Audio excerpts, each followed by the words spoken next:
This afternoon. Now the activity progressing into Iberia and St. Mary Parish. We'll have a live Doppler update. The historic Delta Queen riverboat is getting repaired right here in Louisiana. I'm Carrie Beal, and tonight I'll give you a grand tour. Plus, the first day on the job for the new superintendent in Lafayette Parish Schools, and we're there as he gets right down to business. We'll have those stories and more news when we get started here in just a few minutes. Marcel, Rob, and I hope you'll join us for the news at 5.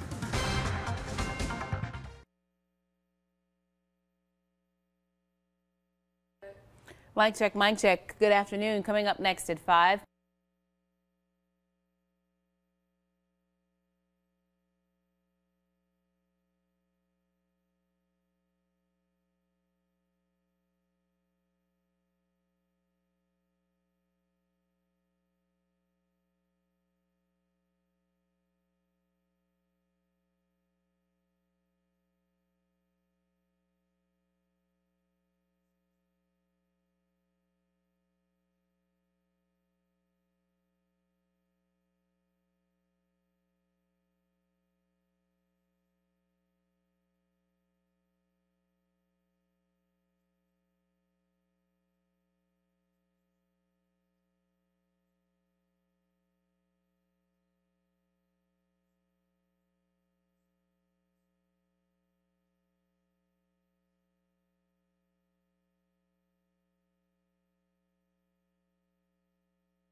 Hundreds of community tabs litter the table. Well, if you got $99,085. That would be awesome.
Live from the KATC TV3 studios, this is Acadiana's News Channel at 5.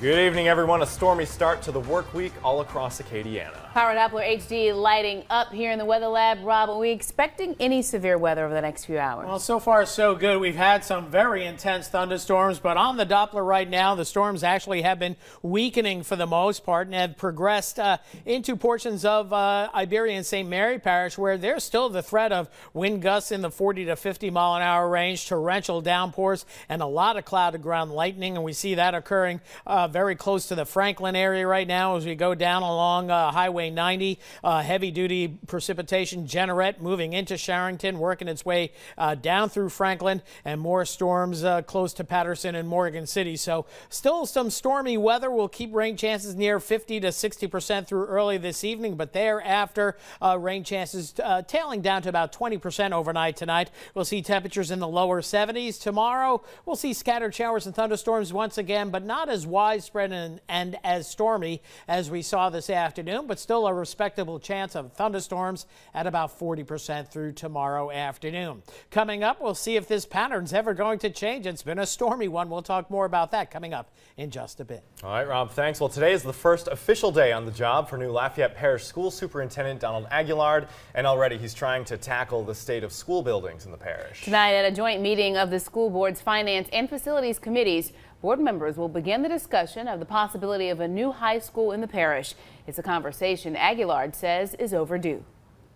There is no way to overcome the facility needs without having a good, thoughtful conversation with the community to see what are their wishes for the public schools in Lafayette Parish. And board members will have to address how to pay for a new school. As for where it would be built, board member Jeremy Hidalgo has in the past pegged Youngsville as a possible location. We'll have a recap of tonight's meeting coming up tonight at 10. Meanwhile, some Lafayette school system employees could lose out on their supplemental 14th check. Last year, it was $1,200, and it was funded by a 2002 half-cent sales tax dedicated to classroom teacher pay. At issue, who qualifies as a classroom teacher? Among those on the chopping block are social workers and physical therapists. The school board will address this issue at its meeting this week.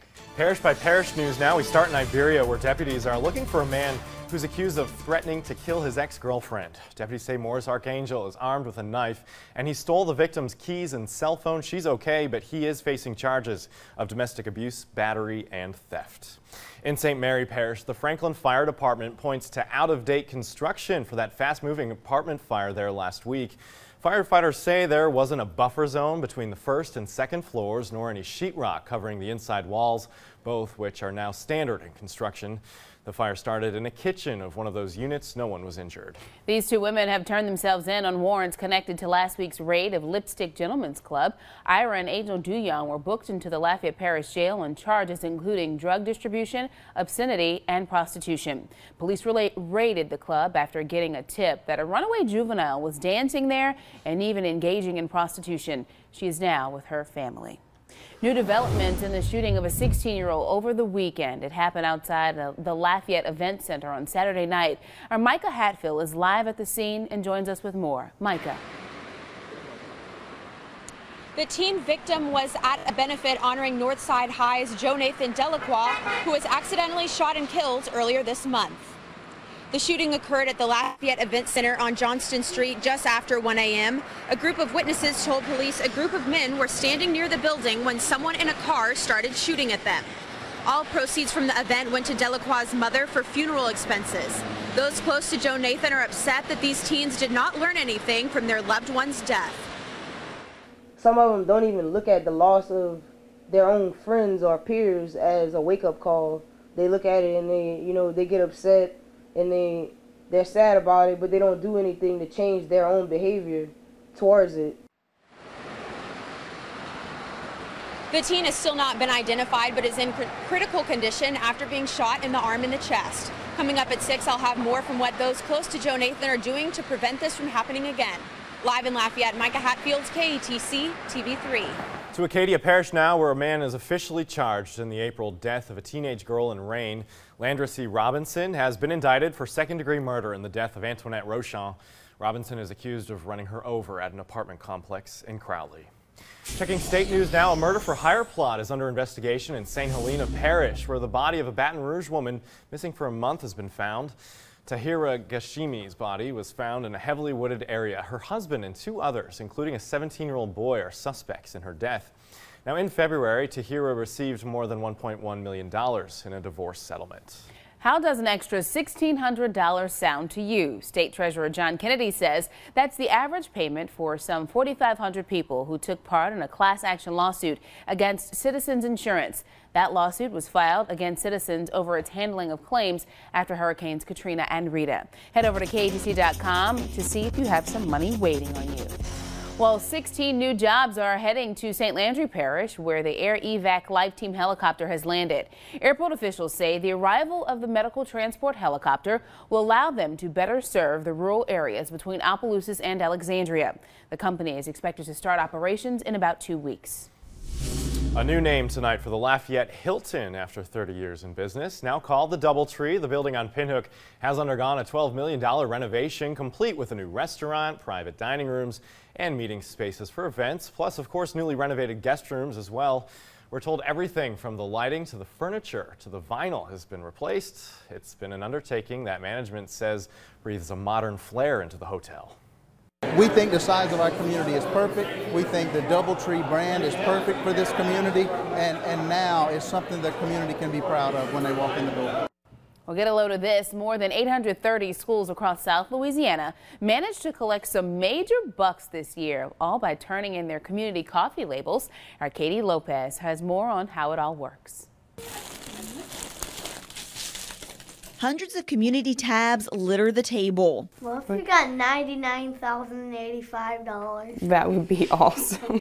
An ambitious goal that could take a little longer than a year to meet. Each of these little clippings are worth 10 cents. Any little penny that comes in is a huge help. Not quite $99,000, but after a year of asking, cutting, and saving, Green Tea Linden Elementary in Youngsville was able to save up and bring in more than $2,500. It's awesome. We were so excited. I think we were number 8, maybe.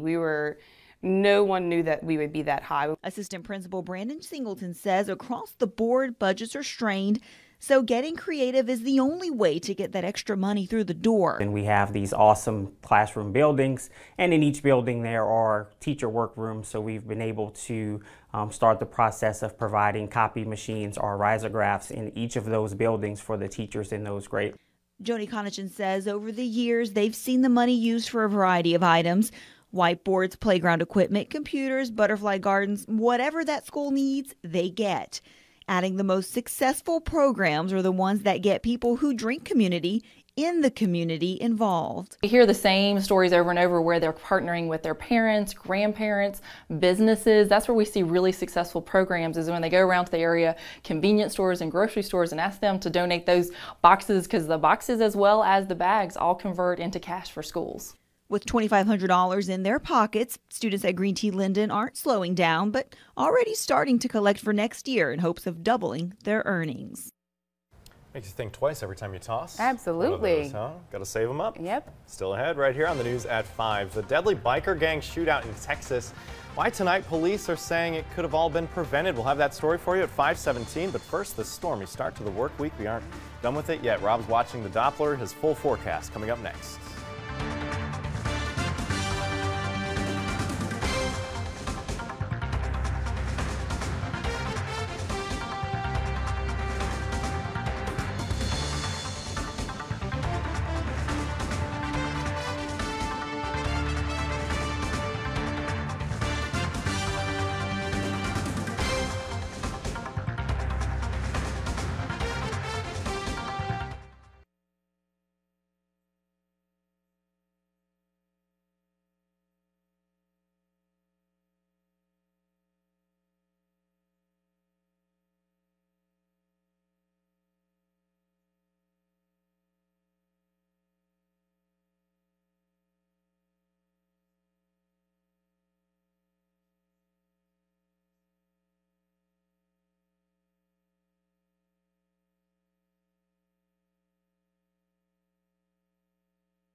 From the KATC Weather Lab, here's Rob's forecast.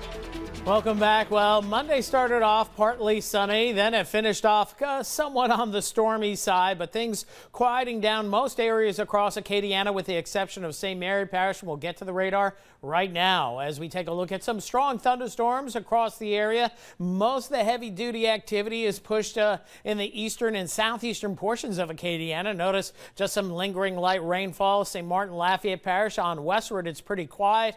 And then on southeastward, we watched a mesoconvective complex roll from the northeast to the south, northwest to the southeast across the area, producing locally heavy storms, gusty winds, and some threatening weather. A lot of lightning, Vermilion Parish, Iberia Parish last couple of hours. Now that's moved into St. Mary Parish, but not nearly as much lightning. In fact, here's the cloud to ground lightning showing some activity, Vermilion into Chaffalaya Bay, but that's about it. This same storm was producing about 500 cloud to ground strikes just about an hour ago, but some locally heavy downpours, Franklin through the Morgan City area, and then also as we get closer to Stevensville as well. And as we do some storm tracking, not seeing a whole lot right now. We were watching this actively during the course of the afternoon. The possibility of some small hail in a couple of these cells, but we haven't had any reports of hail nor any reports of damaging winds, so good news. Bottom line, though, it will stay stormy St. Mary Parish the next hour or two until this system finally makes it down to the coast. In fact, here's a 6-hour loop. You can see the storms as they were building southward, producing very heavy rainfall in the central northern part of the state. Some spots 5 to 8 inches of rain or more in spots, and more heavy rains right now around the Beaumont area. They have flood warnings going right now for more heavy duty rain there. And it looks like this moisture is going to stick around as we look at our predictive radar. The model's indicating still staying a little bit on the stormy side, the extreme southeastern portion of St. Mary Parish and Iberia Parish through this evening, and things quiet down with the loss of heating overnight tonight. But right around 3, 4, 5 o'clock in the morning, we may see some of the cloud tops cool again and see some tropical showers sparking up. And we're not done with the moisture. As we see heating tomorrow, we'll see those showers and storms popping back up. But tomorrow, a little bit different. We'll see more of a sea breeze variety, showers and storms. This time they'll be moving from the south, moving to the north. Prime time is going to be late morning, early afternoon. I think the RPM model may be a little underdone. We're going to go with rain chances at 40% for tomorrow, mainly from mid-morning through mid-afternoon. Then things quieting down as we head into the overnight hours tomorrow night into early Wednesday. So kind of stormy, mainly St. Mary Parish, but quiet later on. We'll go 60% early on the rain chances, then down to 20% overnight tonight. And that may perk back up around 4 or 5 o'clock in the morning. Then tomorrow, warm and humid with scattered showers and thunderstorms, mainly late morning through mid-afternoon.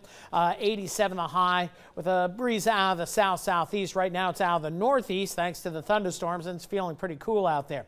Temperatures, not much change as we go through the rest of the week. Highs in the mid to upper 80s, lows in the low to mid 70s with the risk of scattered showers and thunder showers just about each and every day as we head into the weekend. Hopefully we'll get to lower those rain chances just a little bit for the weekend, but as we go into next week, they will be staying at or slightly above normal. So after a very wet April, May's been on the stormy side with plenty of rain chances. So at least there's no water issues close to home. We got plenty of it in the ground and all around in the streets these days. Yes, we do. Right. Thank you, Robin. Still ahead, new life for a Mississippi River icon. We take you aboard the Delta Queen at 5:23. But up next, the firefight in Iraq as the military battles it out with ISIS for control of a key city. We'll be right back.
The historic Delta Queen Riverboat is getting repaired right here in Louisiana. I'm Carrie Beal, and tonight I'll give you a grand tour.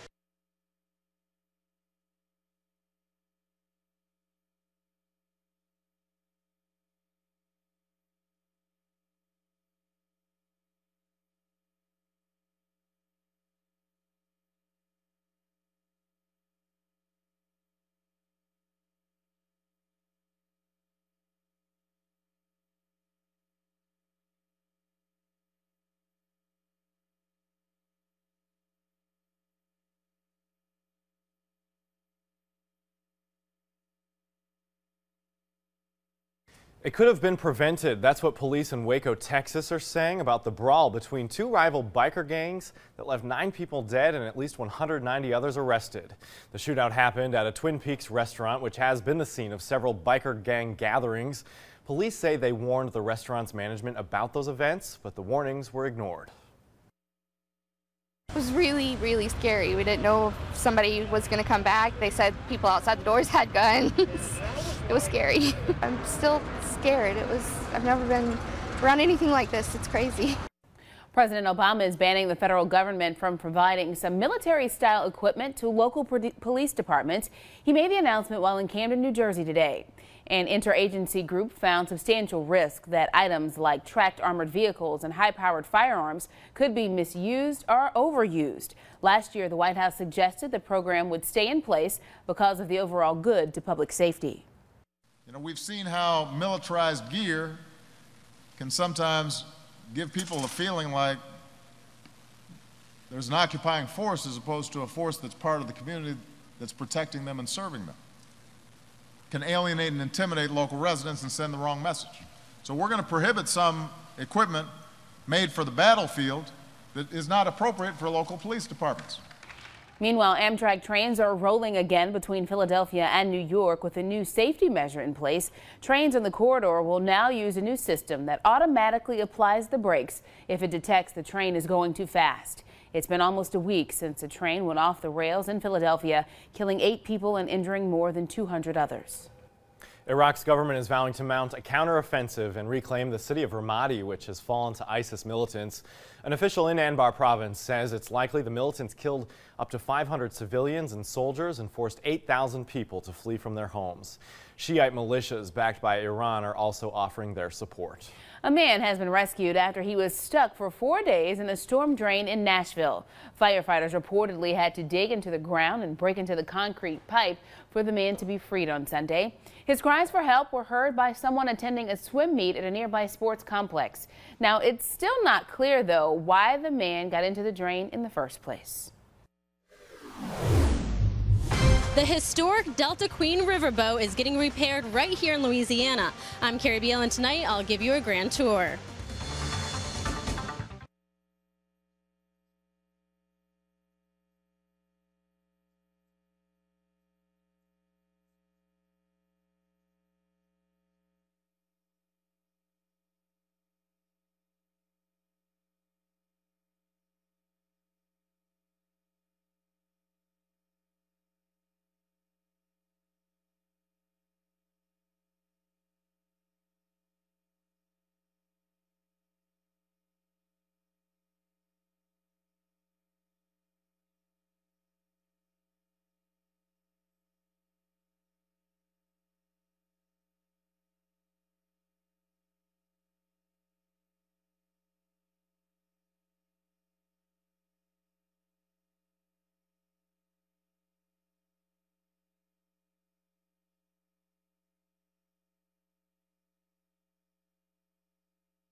An historic steamboat has made its way back to Louisiana to get a new lease on life. The Delta Queen riverboat dates back to 1927, serving as a hotel, cruise ship, and even an emergency hospital transport for soldiers. In March, it was docked in Houma for maintenance. Our Carrie Bill has more on the history of the boat and why some are trying so hard to get it back on the river.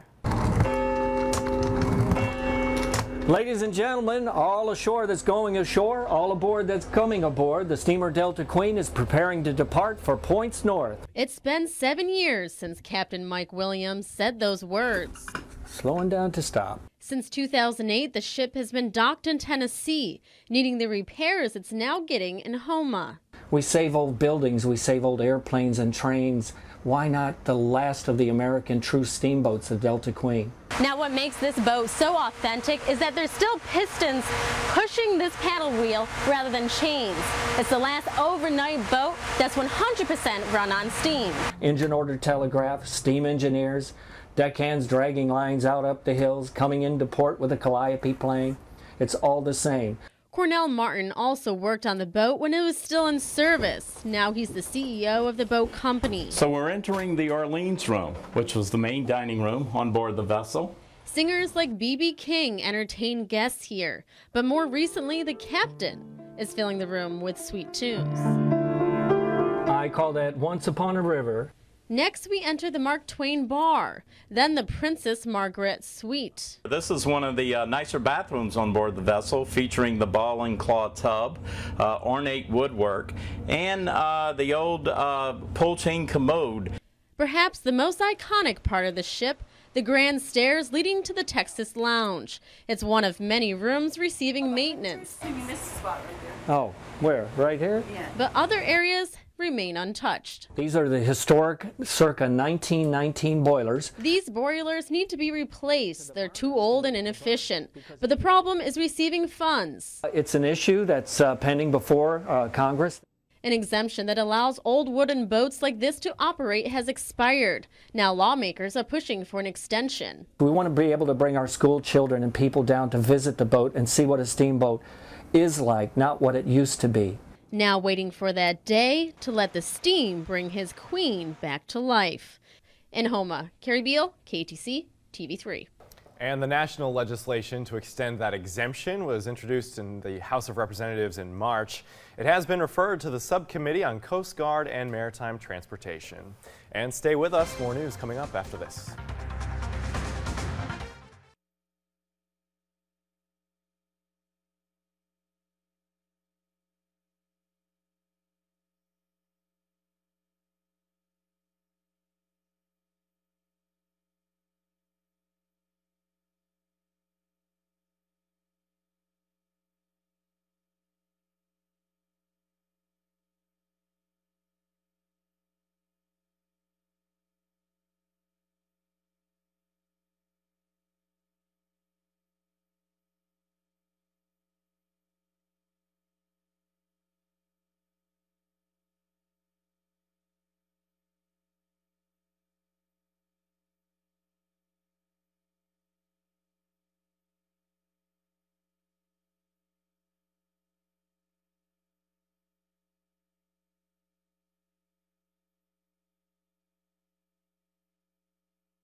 With 1 year under its belt, the Transitional Work Release Facility in Lafayette hosted this month's Acadiana Press Club meeting. Directors told the media about the success of their program, helping inmates to find work out in the community while they finish their sentences. Our recidivism rates are really looking positive, and it's looking like they're going to be somewhere in the 20 percentile range, which compared to the national average, which is 65%, is pretty amazing. And coming up tonight at 6, our Valerie Ponsetti will have more on that program and the impact it's had so far. Rob?